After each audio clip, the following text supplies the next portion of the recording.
வணக்கம். இது stories with செல்வி. உங்களுடன் தாமரை செல்வி. இன்னைக்கு நீங்க கேட்க போறது என்னோட நாவலான அன்றும் இன்றும் என்றென்றும் நீ பாகம் 2. வாங்க கதையை தொடர்வோம். அத்தியாயம் 2. இது சரியான தருணம் அல்ல. குறும்பு செய்துவிட்டு கையும் களவுமாக மாட்டிக்கொண்ட இரு குழந்தைகளைப் போல வியனின் முன்னே அமர்ந்திருந்தனர் உகந்திகாவும் அதியனும். வியனை அங்கு பார்த்த பின் என்ன நடந்தது என்று உகந்திகாவிற்கு தெளிவில்லை. அவளைப் போலவே பிரமை பிடித்து உகந்திகாவையும் வியனையும் மாறி மாறி பார்த்து கொண்டிருந்த அதியனுக்கும் தெளிவில்லை. கண்மூடி திறந்த அடுத்த நொடியில் எங்கிருக்கிறோம் என்பது கூட தெரியாத ஒரு இடத்தில், அறியாத ஒரு குடிசைக்குள் கரும்புச் சாற்றை கண்ணாடி குவளையில் மிடறுமிடராய் விழுங்கியவாறு அமர்ந்திருந்தனர் நண்பர்கள் இருவரும். பார்க்கக்கூடாது பார்க்கக்கூடாது என்று எத்தனை முறை அவளின் கண்களுக்கு விளங்கிட்டிருந்தாலும் உகந்திகாவின் கண்கள் குவளையின் விளிம்பு வழியாய் எதிரே ஒரு கல்மேடையில் ஒரு கையில் ஏற்றுடன் ஒரு கால் மடித்தும் மறுகால் தரையில் அழுத்தமாய் பதிந்திருக்க அமர்ந்திருந்த வியனின் முகத்திலேயே போய் நின்றது. அவன் முகத்தில் தெரிந்த தீவிரத்திற்கும் அதிகார தோரணைக்கும் முற்றும் மாறான எளிமையான பருத்தியினாலாகிய சணல் நிற சட்டையும் பழுப்பு நிறத்தில் கீழாடையும் அணிந்திருந்தான் வியன். அவனது கூரிய கண்கள் அந்த பனை ஓலைகளின் மேலே ஒரே சீராக பயணித்துக் கொண்டிருந்தது. வியனை சாதாரண ஆடைகளில் உகந்திகா பார்த்திருக்கிறாள். ஆனால் இன்று தன் கண்முன்னே இருந்த வியனின் கழுத்தில் அவன் அணிந்திருந்த சிறிய ஒரு ருத்ராட்சத்தை தவிர அவனின் உடலில் ஒரு பொட்டு ஆபரணம் கூட இல்லை. இடையில் யானையின் தோளினால் ஆகிய ஒரு கச்சை என்று பார்ப்பதற்கு சாதாரணமாய் மிக மிக சாதாரணமாய் தெரிந்தவனை பார்க்க உகந்திகாவிற்கு கேள்வியும் குழப்பமும் ஒன்றோடொன்று போட்டி போட்டு கொண்டு வந்தது. அவளையும் அதியனையும் அவன் கையும் களவுமாய் பிடித்த பொழுது அவனது கண்களில் பட்டு தெரித்த அந்த மின்னல் பார்வை மட்டும் இல்லை என்றால் இது வியனைப் போல இருக்கும் வேறொருவன் என்றே முடிவுக்கு வந்திருப்பாள் உகந்திகா. எதற்கு இந்த கோலம், ஏன் இந்த கோலம், இந்த எந்த கேள்விகளுக்கும் பதில் அவளிடம் இல்லை. பதிலிருப்பவனோ அதை சொல்வதாய் காணோம். அவள் மனம் எரிமலையாய் குமுற எதுவுமே நடக்காதது போலவே அங்கு அவனைத் தவிர வேறு யாருமே இல்லாதது போல அவன் நடந்து கொண்ட விதம் ஏற்கனவே எரிந்து கொண்டிருந்த நெருப்பில் எண்ணெய் ஊற்றியது. காதை கிழிக்கும் அந்த மௌனத்தை அதற்கு மேல் தாங்க முடியாமல் அதை உடைத்து எரியும் வகையில் பேச முற்பட்ட உகந்திகாவின் எண்ணம் செயலாய் உருவெடுக்கும் முன் அவளின் மனதை படித்தவன் போல அந்த கர்ண கொடூர நிசப்தத்தை அதுவரை சிலையாயிருந்த வியனே குலைத்தான். பானகம் அருந்திவிட்டால் இருவரும் அந்த இடத்தை விட்டு செல்லலாம் என்று தன் ஆழ்ந்த குரலால் அந்த குடிசையே அதிருமாறு கட்டளையிட்டான். குடித்துவிட்டு செல்லுங்கள் என்றால் குடிப்பதற்கு பானகம் இல்லை என்றா அவள் இங்கு வந்திருக்கிறாள்?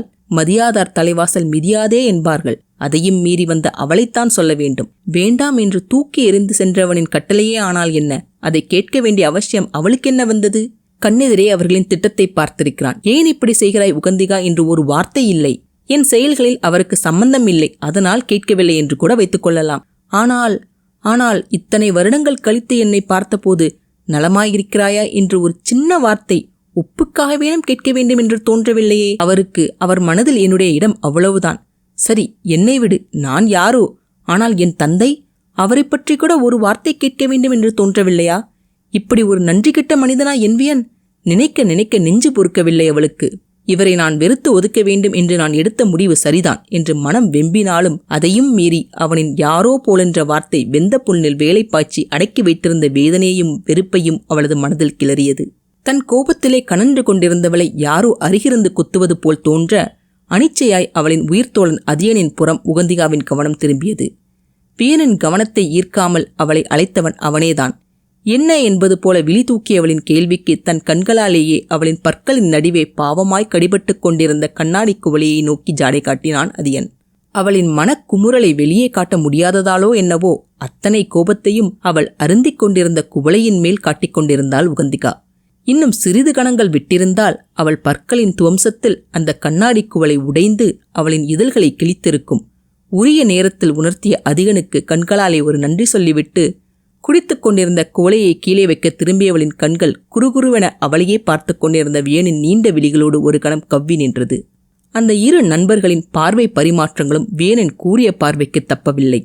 அதுவரை உணர்ச்சிகளின் ஊனா கூட தெரியாத அவனது விழிகளில் உகந்திகாவின் விழிகளை கவ்வியிருந்த அவனது கண்களில் ஏதோ ஒரு மாற்றம் ஒரு கணத்தில் தோன்றி மறைந்தது.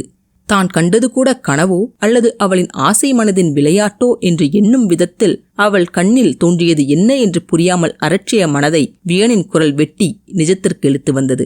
மெலிதாய் தன் தொண்டையை செருமிவிட்டு அதியனை நோக்கி, அதியா, பொழுது புலர்ந்து விட்டது. இதற்கு மேல் உகந்திகா தனியாக வீடு செல்வது சரியில்லை. நீ அவளை அவளின் வீட்டில் விட்டுவிட்டு என்னை வந்து சந்தி. மேலும் உன்னுடைய வயதிற்கும் திறமைக்கும் உன்னிடமிருந்து நான் மிகப்பெரிய பெரிய சாதனைகளை எதிர்பார்க்கிறேன். உன் திறமையையும் நேரத்தையும் குழந்தைத்தனமான செயல்களில் வீணாக்கி விடாதே என்றான் தோரணையுடன்.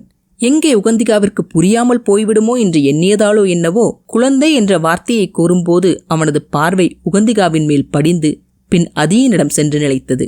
உகந்திகா ஒரு அடி முட்டாளாயிருந்தால் மட்டும்தான் அவனுடைய அந்த மறைமுகமான தாக்குதல் விளங்காமல் போயிருக்கும். ஆனால் உகந்திகா முட்டாள் அல்லவே. அவளது வகுப்பில் சிறந்த மாணவிகளில் அவளும் ஒன்று என்பது அவன் அறியாததல்லவா? அது மட்டுமின்றி மாய மந்திர தந்திரங்களில் அவளுக்கு நிகர் அவளின் குருகுலத்தில் யாருமே கிடையாது என்பது வியனுக்கு தெரியாதே. என்னை ஒரு குழந்தை என்று பிறர் சொல்வதால் நான் சிறுபிள்ளையாகி விடுவேனா என்று சண்டையிடுவதற்காக சிலும்பிய உகந்திகா ஒரு நொடியில் தன்னை அடக்கினாள். என்னை சீண்டுவதற்காக தனி வியன் கூறியதே. பின் நான் ஏன் அவர் எதிர்பார்த்தது போலவே செய்ய வேண்டும்? வியனுக்கு தெரிந்த உகந்திகா என்றோ மறைந்து விட்டாள் என்பது அவருக்கு தெரியாமல் போய்விட்டது. ஐயோ பாவம் என்று ஒரு வக்கிரத்துடன் ஏளனமாக வளைந்தன அவளது உதடுகள். ஒயிலாக அவள் அமர்ந்திருந்த மேடையிலிருந்து எழுந்த உகந்திகா ஒரு அந்நியனை பார்ப்பது போல வியனை பார்த்தாள். ஒப்புக்காக இதழ்களை பிரித்து புன்னகையும் போலியான ஒரு பணிவுமாக வியனை நோக்கி கரம் குவித்து, பல வருடங்களாகி விட்டதால் உங்களுக்கு மறந்திருக்கும் என்று நினைக்கிறேன். நான் உங்களையே சுற்றி வந்த அந்த சிறு பெண் அல்ல, வளர்ந்து விட்டேன். எனக்கான முடிவுகளை என்னால் எடுக்க முடியும். இத்தனை வருடங்களாய் யாருடைய தலையீடும் இல்லாமல் எடுத்தும் இருக்கிறேன். இனிமேலும் எடுக்கும் திறனும் என்னிடம் இருக்கிறது. அப்படியே என்னால் முடிவுகள் எடுக்க முடியாமல் போனாலும் எனக்காக என் முடிவுகளை எடுக்க என் மீது அக்கறை கொண்டவர்கள் இருக்கிறார்கள். அதை பற்றி நீங்கள் கவலைப்பட வேண்டாம். அது மட்டுமின்றி அடுத்தவர்கள் என் வாழ்க்கையில் அனாவசியமாய் குறுக்கிடுவதில் எனக்கு சிறிதும் சம்மதம் இல்லை. உங்களின் வார்த்தைகளை அதிகன் வேண்டுமானால் கேட்கலாம். ஆனால் நான் கேட்க வேண்டிய அவசியமும் இல்லை. எனக்கு அறிவுரை கூறும் உரிமையும் உங்களுக்கு இல்லை. உங்களின் குறுக்கீடும் உபசரிப்பும் தேவையே இல்லாவிட்டாலும் மிக்க நன்றி என்று வெடுவெடுவன வார்த்தைகளை கொட்டிவிட்டு வாசலை நோக்கி நடக்க எட்டு வைத்தவளை ஒரு வலிய கரம் பற்றி நிறுத்தியது. ஆசையும் ஆவலுமாய் திரும்பியவளின் கண்கள் தன்னை தடுத்தவன் அதியன் வியன் அல்ல என்று அறிந்ததும் ஒரு கணம் ஏமாற்றத்தில் இருண்டது. கண்ணிமைக்கும் நேரத்தில் மனதில் பொங்கிய ஏமாற்றத்தை மறைத்துக்கொண்டு கேள்வியுடன் அதியனை நோக்கினாள் உகந்திகா. உகந்திகாவை பற்றியிருந்த கரத்தை விடாமலே அதியனின் பார்வை உகந்திகாவிடமிருந்து வியனின் மேல் பாய்ந்தது. உகந்திகா, மற்றவர்கள் உன்னை பற்றி என்ன சொன்னாலும் அதை பற்றி எனக்கு கவலை இல்லை. அது அவரவர் பிரச்சனை. ஆனால் இப்பொழுது நீ செய்கிறாயே, இதை என்னால் ஏற்றுக்கொள்ள முடியாது. மற்றவர்கள் உன்னை சிறுபிள்ளை எனலாம், அவசர குடுக்கை எனலாம். ஏன், நீ பிரச்சனையை அணுகும் முறையோ உன்னுடைய தீர்வுகளோ மற்றவர்களின் பார்வைக்கு ஏற்றுக்கொள்ள முடியாதவைகளாக இருந்த போதும் அதை நான் தவறாக எண்ணியதே இல்லை. ஏன் தெரியுமா? நீ எந்த முடிவை எடுத்தாலும் அந்த முடிவுகள் உன் மனதிலிருந்து எடுக்கப்பட்டவை. உன் மனதிற்கு எது சரி என்று படுகிறதோ அதை நீ யாருக்காகவும் பயப்படாமல், அதனால் வரும் வெற்றி தோல்விகளையோ அல்லது கஷ்ட நஷ்டங்களையோ பார்க்காமல் செய்தாய். அந்த ஒரே காரணத்திற்காக உன் முடிவுகள் எதுவாக இருந்தாலும் அதற்கு நான் முழு மனதாய் சம்மதித்தேன். என் மனதிற்கு கட்டுப்பட்டு நான் வாழ்வது என் வயதிற்கும் என் திறமைக்கும் பொருந்தாது என்றால், அந்த வாழ்க்கை முறையை சிறுபிள்ளைத்தனம் என்றால், ஒரு தடவை அல்ல 1000 தடவை அதை செய்ய தயாராக இருக்கிறேன். அதை மட்டுமே செய்ய தயாராக இருக்கிறேன் என்றவனின் பார்வை வியனின் மேல் ஆழமாய் விழுந்தது. ஆனால் அதியனின் எகத்தாள பார்வையை வியனின் கண்கள் காணவில்லை. ஏன், அவனின் பார்வை உகந்திகாவின் மேலும் இல்லை. சுளித்த புருவங்களுக்கு இடையே உகந்திகாவின் கரத்தை உரிமையாய் பற்றியிருந்த அதியனின் கரத்தின் மேல்தான் வியனின் எரிச்சல் கலந்த முழு பார்வையும் தொக்கி நின்றது. நிமிடத்தில் அவனின் கரத்திலிருந்து அதியனை நோக்கிய வியனின் முகத்தில் எந்த ஒரு மாற்றமும் இல்லை. ஆனால் வியனின் அந்த ஒரு கண பார்வை மாற்றத்தைக் கண்ட அதியனின் முகத்தில் ஒரு இயல்பான புன்முறுவல் மலர, ஆனால் நீ இப்பொழுது செய்வது உன் குணத்திற்கு முற்றும் மாறானது. பிரச்சனை எதுவாக இருந்தாலும் அதை நேருக்கு நேர் நின்று மோதி பார்ப்பதுதான் வீரம். அதை விடுத்து ஓடிக்கொண்டே இருந்தால் வாழ்நாள் முழுவதும் ஓட வேண்டியதுதான். பிரச்சனையின் முடிவு எதுவாக இருந்தாலும் தைரியமாய் அதை எதிர்கொள். அப்படிப்பட்டவள்தான் என் தோழி உகந்திகா. அவளைத்தான் எனக்கு தெரியும் என்று கூறி அவனின் வார்த்தைகள் காற்றில் மறையும் முன்னரே காற்றோடு காற்றாக மறைந்தும் விட்டான். இருவருக்கும் பாலமாய் இருந்த ஒருவனும் மறைந்துவிட வியனோடு தனித்திருக்கிறோம் என்ற எண்ணம் அவளது மனதில் மீந்திருந்த கொஞ்ச நெஞ்ச அமைதியையும் குலைத்தது. இன்று வியனின் முன் நின்று கொண்டிருக்கும் உகந்திகா பழைய உகந்திகாவாக இருந்திருந்தால் இந்த நேரத்தில் பல கதைகள் சொல்லியிருப்பாள். பல கதைகள் அவனை சொல்ல வைத்தும் இருப்பாள். ஆனால் இங்கு நிற்கும் உகந்திகாவிற்கு அந்த உறவும் இல்லை, உரிமையும் இல்லை. மனதில் பாறையாய் அழுத்திய துயரம் கால்களை கட்டிப்போட அந்த மயான அமைதியை வியனே தன்னுடைய பட்டிலும் மென்மையான குரலினால் கலைத்தான். இன்னமும் உனக்கு என் மேல் கோபம் தீரவில்லையா? அவர்கள் சந்தித்ததிலிருந்து அவன் கேட்ட முதல் கேள்வி. அவளை நோக்கி அவன் கேட்ட முதல் கேள்வி. வியனின் கேள்விக்கு முதலில் அந்நியரிடம் நான் ஏன் கோபப்பட வேண்டும் என்று எடுத்தெறிந்து பேச வேண்டும் என்றுதான் அவள் எண்ணியிருந்தாள். ஆனால் பல வருடங்கள் கழித்து கேட்ட வியனின் அந்த பரிவான குரலில் உகந்திகாவின் தொண்டை அடைத்தது. எத்தனை வருடங்களாகிவிட்டது இந்த குரலை கேட்டு, இந்த பரிவை கேட்டு. கண்களில் நீர் கட்டி உகந்திகாவின் உடல் அவளையும் அறியாமல் குலுங்கியது. விருட்டென்று அவனை நோக்கி திரும்பியவளைத்தான் அவனும் கண்களை எடுக்காமல் பார்த்து கொண்டிருந்தான். ஆனால் இத்தனை நாட்களாகப்பட்ட வலி ஒரு வார்த்தையில் ஆறிவிடுமா என்ன? பரபரத்த கைகளை கட்டிக்கொண்டு அவனை பார்த்தவளுக்கு கண்ணை கரித்து மூக்கு வெடித்தது. இது ஒரு கேள்வியா? இதை கேட்க வேறு வேண்டுமா? ஏன் கேட்காமலே உங்களுக்கு தெரியாதா? கடைசியாக என்னை நீங்கள் பார்த்தது எப்போது என்றாவது உங்களுக்கு ஞாபகம் இருக்கிறதா? பார்ப்பதை விடுங்கள், கடைசியாக நீங்கள் எனக்கு எப்பொழுது எழுதினீர்கள் என்றாவது ஞாபகம் இருக்கிறதா? எறும்பு ஊற ஊற கல்லும் தேயுமாம், அதுபோலத்தானே நீங்களும் 2 வரி 1 வரி என்று கடைசியில் எழுதுவதே நிறுத்திவிட்டீர்களே. தவறாமல் வருபவளிடமிருந்து ஒரு கடிதம் கூட வரவில்லை என்று ஒரு சிறு எண்ணம் கூட உங்களுக்கு தோன்றவில்லை அல்லவா? அப்படியென்றால் விட்டால் போதும் என்றுதானே காத்திருந்தீர்கள்? அதுதான் விட்டுவிட்டேனே, பின் ஏன் வந்தீர்கள்?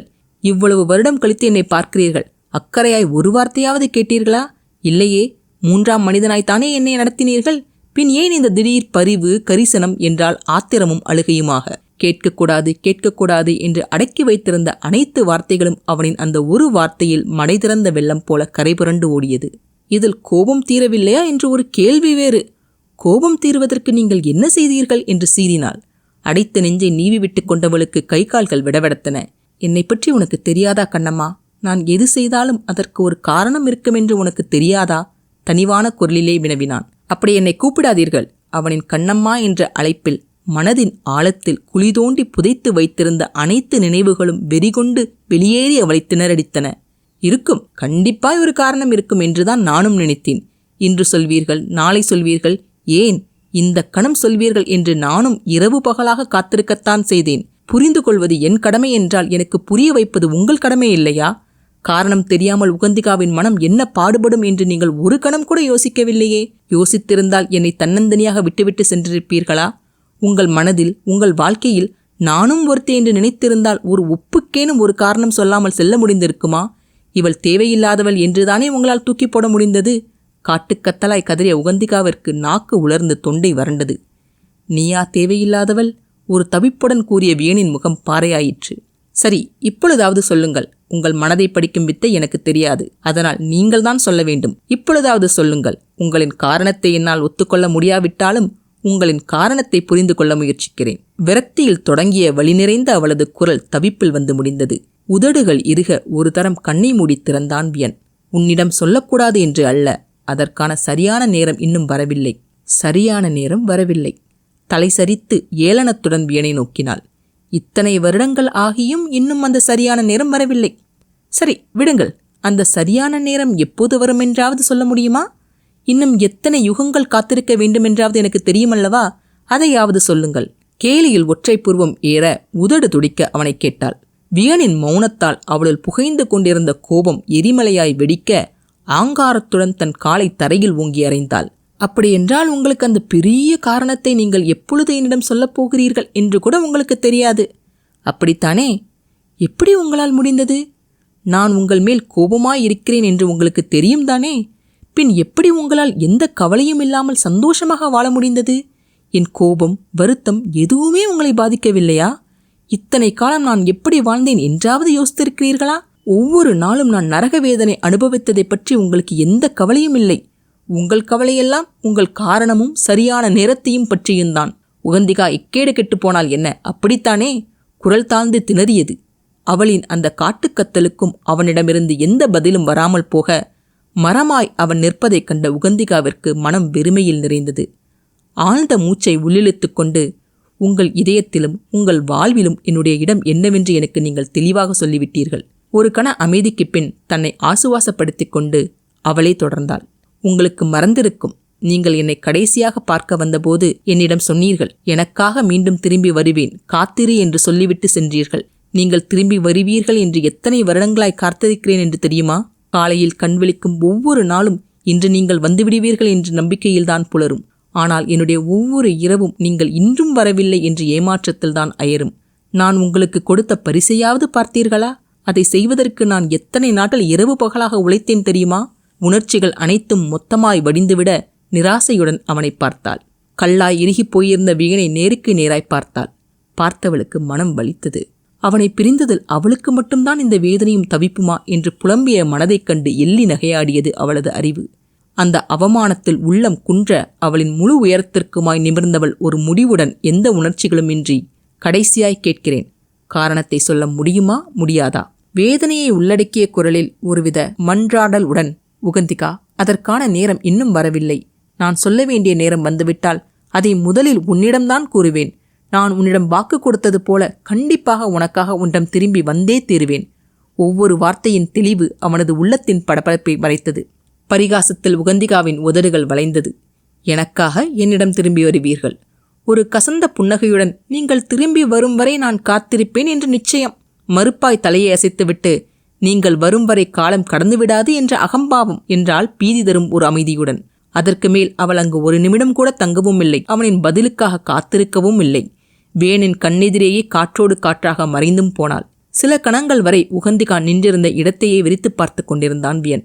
தன்னை பார்க்க வரவில்லை, காரணம் கூறவில்லை என்று எண்ணிய உகந்திகாவிற்கு அவளின் பாதுகாப்பிற்காக கண்ணுக்கு தெரியாத 2 யாளிகளை அவளுக்கு துணையாக அவன் அனுப்பியது அவளுக்கு தெரியாது.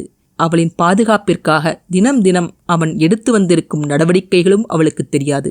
8 திக்கிலும் எதிரிகள் சூழ்ந்திருந்த போதும் சிறிதும் அசராத அந்த மாவீரனின் உடலும் உள்ளமும் உகந்திகாவின் நினைவில் கலங்கி துடித்தது. எங்கே தாமதமாகிவிடுமோ என்றுதான் எனக்கு பயமாக இருக்கிறது உகந்திகா. தயவு செய்து எனக்காக காத்திரு என்று யாருமே இல்லாத அந்த குடிசையில் அவளின் அனைத்து கேள்விகளுக்கும் பதில் கூறாமல் ஊமையாய் நின்றவனின் வலி நிறைந்த குரலையும் அவள் கேட்கவில்லை. கதைக்கு அப்பால் நட்புக்கு இலக்கணம் சொன்ன எத்தனையோ கதாபாத்திரங்கள் இருக்கு. ஆனா அந்த வரிசையில கண்டிப்பா அது எனக்கு ஒரு இடம் உண்டு. ஏன்னு நீங்க கேட்கலாம்.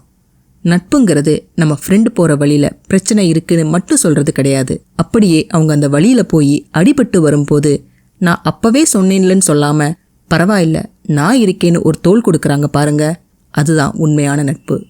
அந்த நட்பு தான் அதியன் உகந்திகாவோடது. இந்த பதிவு உங்களுக்கு பிடிச்சிருந்ததுன்னா மறக்காம லைக் பண்ணுங்க, ஷேர் பண்ணுங்க, சப்ஸ்கிரைப் பண்ணுங்க. என்னோட பதிவுகளை உடனுக்குடனே தெரிஞ்சுக்கிறதுக்காக பெல் பட்டனையும் கிளிக் பண்ணுங்க. மீண்டும் அடுத்த அத்தியாயத்தில் சந்திப்போம். நன்றி, வணக்கம்.